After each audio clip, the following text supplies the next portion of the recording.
at my brother's engagement party. The one I paid for. He stood up in front of everyone and announced that I was too uptight to ever find love. My mom laughed and said, "That's just how she is." So I stood up too, raised my glass, and said, "Congratulations." And just so everyone knows, this party, the catering, the venue deposit, that was me. So enjoy the celebration. It's the last thing I'll ever pay for. The room went dead quiet. And that was the night I finally stopped being invisible. My name is Fiona Marsh. I'm 33 years old, and I live in a one-bedroom apartment in Austin, Texas, about 200 miles from the Houston suburb where I grew up, and where most of my paycheck still ends up, even now. I work as a project coordinator at a mid-size logistics firm downtown. The job is steady, the benefits are decent, and for years I told myself that stability was enough. That I didn't need the bigger salary or the corner office, because I had responsibilities that mattered more than ambition. I have a brother. He's 29 and his name is Wade. Wade has always been the one my parents worried about, in the way they worried about a favorite vase placed too close to the edge of a shelf. Always hovering, always ready to catch him before he fell, and I was always the one doing the catching. My parents are both retired now, earlier than they planned. My dad hurt his back on a construction job when I was 24, and the workers' comp settlement ran out faster than anyone expected. My mom has type 2 diabetes, and the medications alone cost a few $100s a month, even with Medicare Part D. They own a house in Pasadena, just outside Houston, a 3-bedroom with a 2-car garage, and a yard my dad used to mow with pride every Saturday morning. They bought it in 2001. They still owe on it. Wade never really launched.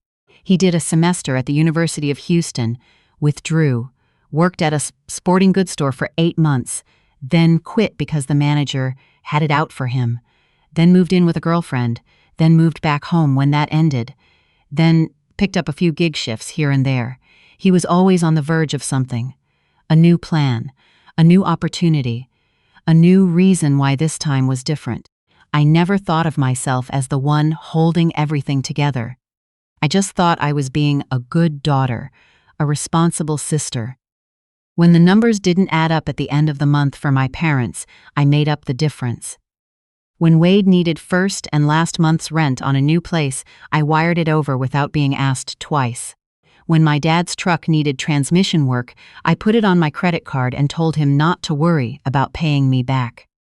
Over 5 years, I did this so many times that it stopped feeling like a choice and started feeling like gravity. It just happened. It was just what I did. I have a number in my head that I didn't let myself look at directly for a long time. $61,000. That's what I transferred, paid, covered, and absorbed across 5 years. I know because I finally made myself sit down with my bank statements one night after the engagement party and add it all up. $61,000 on a house's. That's a down payment to school. That's 2 years of graduate school. That's a life I kept postponing. But I'm getting ahead of myself. Wade got engaged to his girlfriend, Shay, last spring. She seems fine. I don't know her well because Wade has never made much effort to include me in his life, except when he needs something. When he called to tell me, the conversation lasted about 4 minutes and ended with, "We're thinking of having the engagement party at that Italian place on Richmond. It's kind of expensive, but it would mean a lot to Mom." I knew what that sentence meant. I had been fluent in that language for years. I called the restaurant the next day. The private dining room held 40 people, and the minimum spend was $2,200. I put down the deposit that afternoon. I told myself this was a one-time thing, a meaningful occasion, something worth doing. I picked out a dress. I made a playlist for the drive down. I was genuinely trying to be happy for them. The party was on a Saturday in April. The room was warm and loud and full of Shay's family, most of whom I was meeting for the first time. I sat at the far end of the table near my mom, who spent most of the evening telling the woman next to her how talented and charismatic Wade was, how he had such a gift with people, how he was going to do something real with his life now that he had found the right woman to settle him down. I ate my pasta and nodded and smiled and ordered a second glass of wine. Somewhere around the third toast, Wade got to his feet and started talking about love and family and the people who had always believed in him.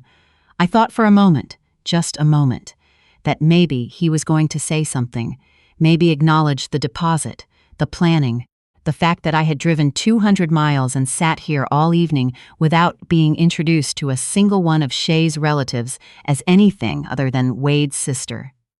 Instead, he looked down the table at me with this big blue grin and said, "My sister Fiona is the most responsible person I know.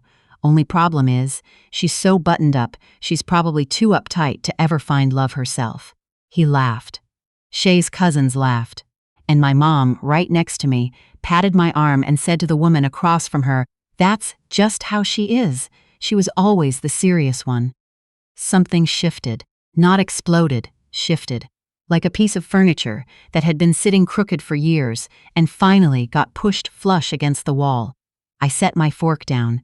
I picked up my glass. I stood up. Wade looked at me with an expression that was already preparing a follow-up joke. "Congratulations to you both," I said. My voice was even. "And just so everyone at this table knows, this party, the room, the catering, the cake that's coming out in 20 minutes, that was me. I covered it, because that's what I do. I cover things." I looked at my brother. "So enjoy the celebration. It's the last thing I'll ever pay for." I sat back down. The table was completely silent for about 5 seconds, which is a very long time when 40 people are watching. Wade said, "Jesus, Fiona, it was a joke." My mom said, quietly but not quietly enough, "You didn't have to do that." I finished my wine and didn't say another word for the rest of the evening. The drive back to Austin that night took 3.5 hours. I had the radio off for most of it. I kept waiting to feel guilty. That old familiar pull, the one that had made me apologize for things that weren't my fault since I was about 12 years old.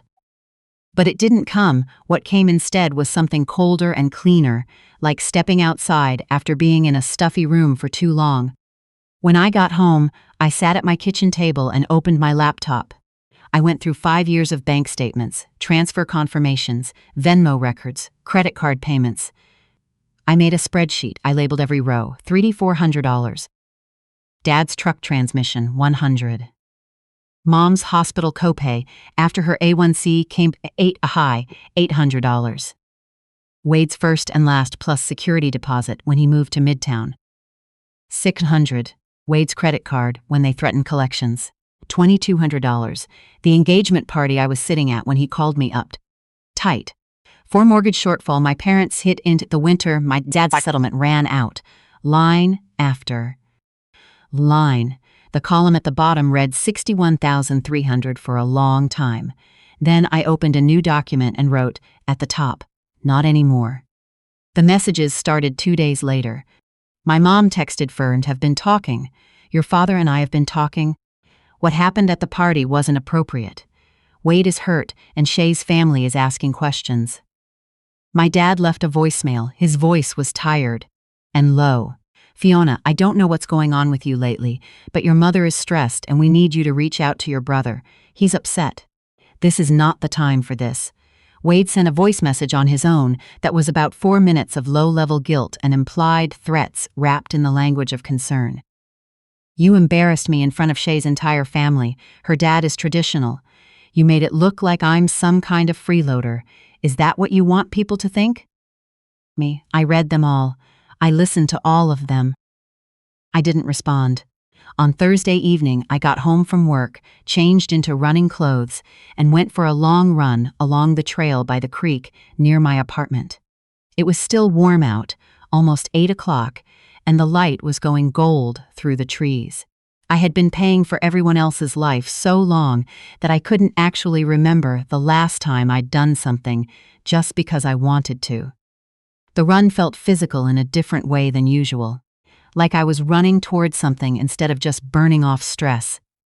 When I got home, I showered, cooked dinner, real dinner, chicken thighs with a lemon herb sauce I'd saved from a recipe newsletter and never gotten around to trying, and ate it at my actual table with the window open. It sounds small. It wasn't small to me. I opened my notes app and started writing things down. Things I wanted to do now that I was going to stop hemorrhaging money. Put $500 a month into a high-yield savings account. Look into the project management certification my manager had mentioned twice, and I'd deflected both times because of expenses. Take the trip to Portugal I had been collecting screenshots about for 3 years. Get a therapist. That last one surprised me a little, but it stayed on the list. A week after I stopped responding, my mom's messages shifted. They went from accusatory to quiet and careful, which I had learned over the years was actually the more dangerous register. We're not mad at you, we just want to understand what happened. Your father's back is getting worse. The appointment next week could be expensive. We don't know yet. I recognize the architecture of that message. The pivot from my behavior to their need. I had responded to that structure 100 times. I read it, put my phone face down on the counter, and went to water my plants. What I didn't see coming came about 3 weeks later. I was at my desk on a Tuesday afternoon when my phone buzzed with an email notification from my credit monitoring app. The subject line said, "New account detected." My stomach dropped before I'd even opened it. I opened it. There was a new credit card account in my name, a store card opened 11 days earlier with a $3,000 limit and a balance already sitting at $2,750. I didn't move for a long moment. I just sat there looking at the screen. I had never applied for that card. I had never heard of the retailer. The address listed on the application was my parents' house in Pasadena. My hands were steady when I picked up the phone. I was surprised by that. My voice was steady too when I called the card issuer's fraud line and told the representative that I had not opened this account and that I believed my personal information had been used without my authorization. The representative walked me through the verification process, put a fraud alert on the account, and told me to file a police report. "We see this happen with family members sometimes," she said, carefully neutral. "Yes," I said. "I imagine you do." I hung up and sat in my car for a while before going back inside. I thought about my mom's message, the careful pivot. Your father's appointment next week could be expensive. 11 days before that text, someone had opened a credit card in my name, using my social security number and the address I'd grown up in. I thought about what it means to cross from need into something else entirely. There's a line there. I had watched them approach it for years. I just hadn't expected them to actually step over it. That night, I filed the police report online and made an appointment with a consumer protection attorney named Paulette Ossie, whose name had come up in a Google search, for identity theft lawyers in Texas. Her office was in a building downtown, 8th floor, and she was exactly the kind of person I needed in that moment. Unhurried and precise, the kind of calm that comes from having seen this before and knowing what to do about it. She looked at the fraud alert documentation, the credit monitoring notification, and the records I had pulled together. "What you have here is fraudulent account opening using your personal information," she said. "Under Texas law and federal statute, that constitutes identity theft regardless of who committed it. Do you have reason to believe it was a family member?" I told her about the address, about my parents' house. She nodded in the way that meant she was not surprised. "Do you know who specifically might have had access to your social security number?" I told her about the years of financial support. The records I had kept, the spreadsheet. She was quiet for a moment. "Fiona, this is important for you to understand. What they did is a crime, not a family disagreement, not a misunderstanding. A crime, and you have both the legal standing and the documentation to pursue this." I said what I think I had to say before I could move forward. "They're my parents, and my brother." "I know," she said, "and that doesn't change what they did." I had heard some version of that sentence in my head for 3 weeks. It hit differently when someone else said it out loud. I froze the 3 bureau reports, opened new accounts at a different bank, and began the formal dispute process through Paulette's office. She sent a certified letter to the card issuer and a separate one to my parents' address, notifying them that the account was under fraud investigation and that any attempt to use it further would be referred to law enforcement. My mom called that evening, twice. I let it go to voicemail. The second message was only 40 seconds long. Her voice was thin. "Fiona, I don't know what you've done, but we got some kind of legal letter. Your father is very upset. We only did what we had to do. We needed the money. You weren't helping anymore. What were we supposed to do?" I listened to it 3 times. What were we supposed to do? I had given them $61,000 over 5 years. I had canceled trips and swallowed career moves and paid for my brother's engagement party. And when I finally said enough, their answer was to steal my identity. And their defense was, what were we supposed to do? I sat down at my desk, opened my laptop, and began writing down every expense, every transfer, every record I had, organized by year and category. Not for the legal case, necessarily, though Paulette said it would be useful. I wrote it down because I needed to see the shape of the thing I had been living inside. 5 years. $61,340. 11 canceled plans I could count, and more I couldn't. One relationship I had ended partly because I couldn't stop panic-checking my bank balance in the middle of dinner. One promotion I had passed over because it required some travel, and I was afraid of being unreachable when my family needed me. I looked at that document for a long time, and I thought about the woman who had made all those decisions. She was trying so hard to be good. She thought the more she gave, the safer everyone would be. She hadn't understood yet that safety built on one person's endless sacrifice isn't safety at all. It's dependency dressed up as love. Wade called once in the second week. His voice was different than it had been at the party, quieter, something stripped out of it. "Fiona." Pause. "Whatever's happening with Mom and Dad, I don't know what you're doing, but it's messing with the wedding stuff. Shay's parents are asking about things. Can you just call them? Can you just talk to them? I know you're upset about the party. It was a bad joke. I'm sorry about that." It was the closest thing to an apology he had ever offered me, in memory, and it was wrapped around a request. "Can you fix this for me, even now, even after everything?" I said, "Wade, I'm dealing with something serious right now. It's not about the party." He was quiet for a moment. "What do you mean serious?" "I mean someone used my social security number and opened a credit card in my name from Mom and Dad's address." A longer silence. "Oh," he said. I didn't know what that "oh" meant, whether he knew, whether he suspected, whether he was only now putting things together. I didn't ask. I said, "I'll let you know how things turn out," and ended the call. 3 weeks after Paulette sent the certified letter, the card issuer completed their investigation and confirmed that the account had been opened fraudulently. The balance was wiped from my credit file. My reports were corrected. The inquiry was removed.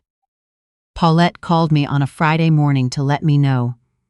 I was in the parking lot of the grocery store when I got the call.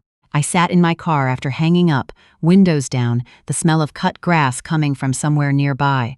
It was warm and ordinary, and I had the strangest feeling. Not triumph, not even relief, exactly. More like the moment after you've been holding your breath for so long that you've forgotten what regular breathing felt like, and then you just breathe. I texted my mom that afternoon, not a long message. Just, "The investigation is complete. The fraudulent account has been closed and removed from my credit file. I'm not pursuing further legal action at this time, but I need you to understand. This was a line that cannot not be uncrossed. I love you, and I am no longer able to be the financial support for this family. That has to be permanent now, not temporary." When she did, it was 4 words. "We love you too. My dad." My dad didn't reach out. Wade sent a message a few days later that said, "I heard what happened. I'm sorry it got to that. For what it's worth, I told them it was wrong. I don't know if that matters." I thought about it. I wrote back, "It matters a little. Thank you." That wasn't forgiveness. It wasn't the closing of a door. It was just the truth, that things are rarely only one thing, and people are rarely only their worst moments, and also that certain things change the shape of a relationship forever, whether you want them to or not. I signed up for the project management certification course in September. It was 6 weeks, mostly online, with 2 in-person sessions in Dallas. I drove up for both of them, stayed in a hotel, ate dinner alone at restaurants I picked, based entirely on what I felt like eating, and slept in the middle of a king-sized bed without worrying about who might need something from me in the morning. It was the most rested I had felt in years. I opened a savings account at a new bank, separate from everything else, and set up an automatic transfer of $600 a month. The first month, I watched the balance go from 0 to 600 and felt something embarrassingly close to joy. I started seeing a therapist named Dr. Ella Whitmore on Thursday evenings.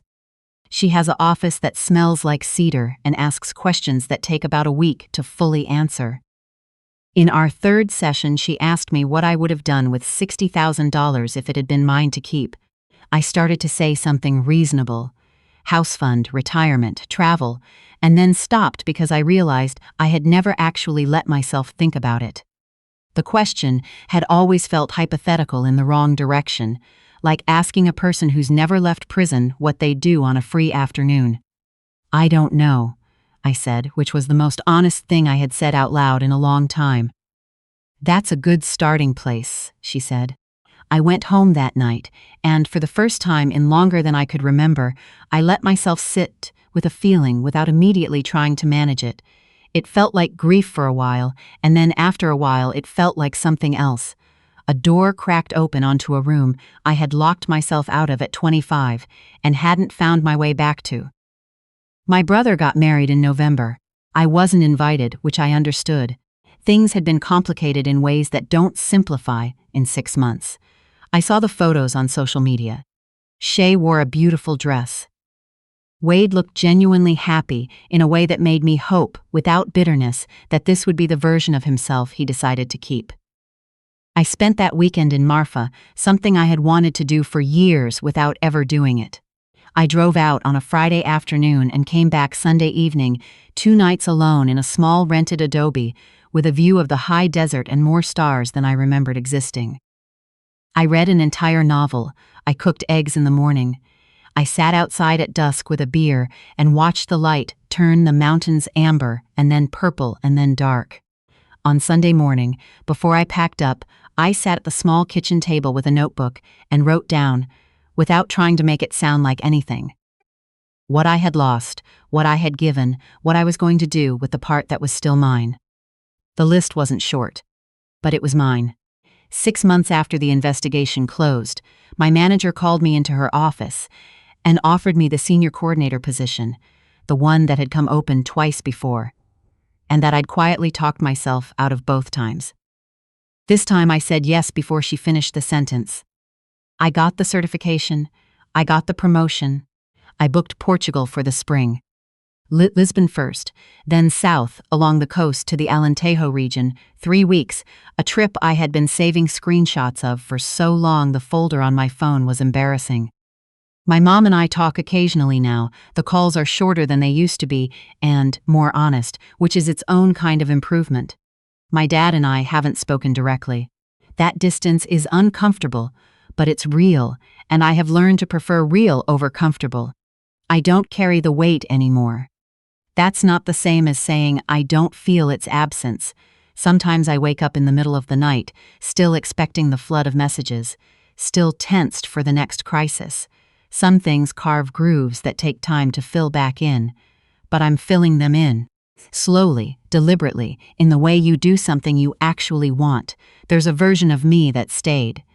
That kept covering the mortgage shortfalls and the credit card bills and the deposits and the parties, kept shrinking herself down so there would be room for everyone else's needs, kept waiting to be seen and getting something that looked like contempt instead.